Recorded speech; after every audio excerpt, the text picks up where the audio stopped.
독립운동가들이 가장 두려웠던 적은 누구였을까요? 일본군? 고문경찰? 물론 모두 무서운 적이었습니다.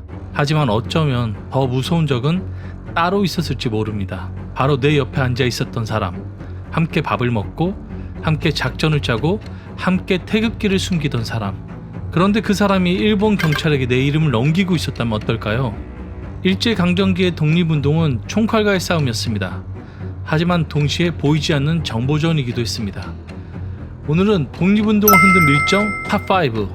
시청 전 구독과 좋아요 부탁드립니다. 그럼 혼돈과 어둠이 짙었던 그 시절로 들어가 보겠습니다. 5위는 오대근입니다. 오대근은 김구 암살 공작과 연결되는 인물입니다. 그런데 이 인물이 무서운 이유는 처음부터 노골적인 친일파처럼 보이는 사람이 아니었다는 점입니다. 오대근은 국내에서 청년사회주의 운동을 하다가 상하이로 건너가 공산주의 운동을 벌였던 인물입니다. 하지만 운동 기반이 무너지면서 낙오했고 이후 1935년 1월 조선 총독부 상하이 파견원 나카노 가스지가 실행한 1차 김구 암살 공작의 밀정으로 동원되었습니다. 오대근의 사례는 일제가 사람의 약점을 어떻게 파고들었는지 보여줍니다. 일본 경찰이 직접 나타나면 누구나 경계합니다. 한때 같은 운동을 했던 사람이 접근하면 어떨까요? 그 순간 경계는 흔들립니다. 일제는 바로 그 틈을 노렸습니다. 오대근의 사례는 독립운동가들이 처하는 현실을 보여줍니다. 그들은 일본 경찰과 싸웠지만 동시에 무너진 사람의 배신과도 싸워야 했습니다. 4위는 박창세입니다. 박창세는 김구 암살 3차 공작 그리고 남목청 사건과 직접 연결되는 인물입니다. 1930년대 중국 관내 독립운동 진영은 매우 복잡했습니다. 임시정부 계열, 사회주의 계열, 무정부주의 계열, 노선도 달랐고 인물 간 갈등도 있었습니다. 독립이라는 목표는 같아도 그 독립을 어떻게 이룰 것인가를 두고 생각이 달랐습니다. 일제는 바로 이 지점을 노렸습니다. 3차 김구 암살 공작에서 일본 총영사관 경찰부와 조선 총독부 파견원이 협력했고 김구의 통일운동에 불만을 가진 박창세를 회유 매수했습니다. 1938년 5월 7일 중국 창사 독립운동 진영의 인물들이 모인 자리에서 총성이 울립니다. 목표는 김구였습니다. 이훈안이 쏜 총탄에 김구는 총상을 입었습니다. 현희철은 목숨을 잃었고 유동열과 이청천도 피해를 입었습니다. 박창세는 그 뒤에서 이은환을 사주한 인물이었습니다. 이 사건의 무서움은 단순히 김구가 총을 맞았다는 데 있지 않습니다. 진짜 무서운 점은 일제가 독립운동 내부의 갈등을 이용했다는 것입니다. 이런 감정들은 원래 독립운동 진영 안에도 존재했습니다. 일제는 그 감정을 만들지 않아도 됐습니다. 그는 단순 정보 제공자를 넘어 독립운동 내부 갈등이 어떻게 일제 공작의 무기가 될 수 있는지를 보여주는 인물입니다. 3위는 김재진입니다. 김재진은 의열단 폭탄 작전과 연결됩니다. 이 사건은 영화처럼 보이지만 실제 역사입니다. 1920년대 의열단은 일제를 직접 타격하려 했던 대표적인 항일 비밀 결사였습니다. 1923년 거대한 폭탄 작전이 움직이기 시작합니다. 바로 황옥 경부 폭탄 사건입니다. 황옥이 경기도 경찰부 경부였지만 의열단에 가담했고 김원봉에서 조선 총독부 등의 일제 통치기관 파괴와 일제 요인, 친일파 암살의 밀령을 받아 폭탄 36개와 권총 5정을 받아 김시현, 김재진, 권동상과 함께 서울로 운반했지만 김재진이 일본 경찰에 밀고 하면서 계획이 실패하고 관련자들이 체포되었습니다. 그런데 작전은 외부의 수사망 때문에 무너진 것이 아니었습니다. 안에서 새어나간 정보 때문에 무너졌습니다. 한 사람의 밀고.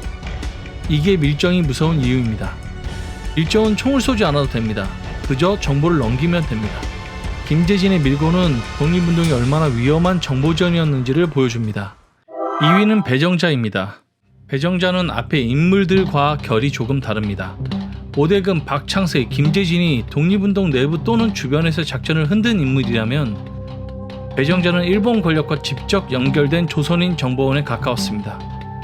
독립운동 내부의 밀정이라기보다 일본이 조선 정보를 얻기 위해 활용한 조선인 정보원이었습니다. 배정자는 이토 히로부미의 양녀가 되어 일본 조선 정보원으로 활동한 밀정이었습니다. 그리고 친일파 민족 행위자였습니다. 독립운동가들이 상대해야 했던 일제는 단순히 군인과 경찰만이 아니었습니다. 권력과 연결된 정보원, 사교계와 인맥을 활용하는 인물, 겉으로 평범해 보이지만 뒤에서는 정보를 모으는 사람, 배정자는 그런 유형의 밀정을 보여줍니다. 독립운동 내부의 배신뿐 아니라 일제가 조선인 정보원을 통해 식민 통치와 항일운동 탄압을 어떻게 보조했는지도 보여줄 수 있습니다. 1위는 어민섭입니다.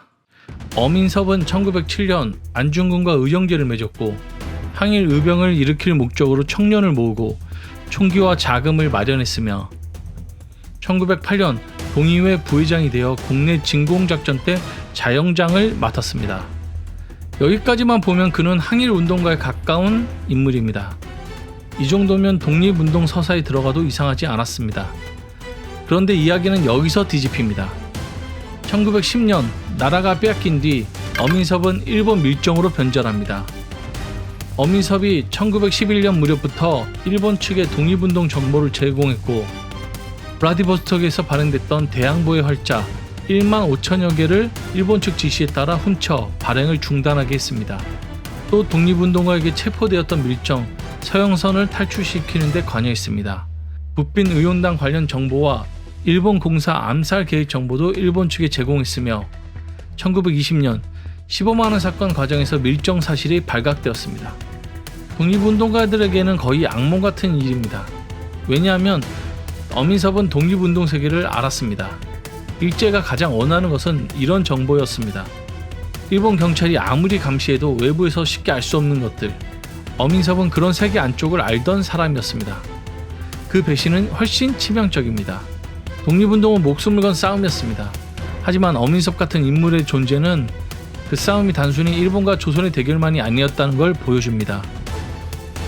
독립운동가들은 배신을 당할지 모른다는 공포 속에서도 다시 사람을 믿어야 했습니다.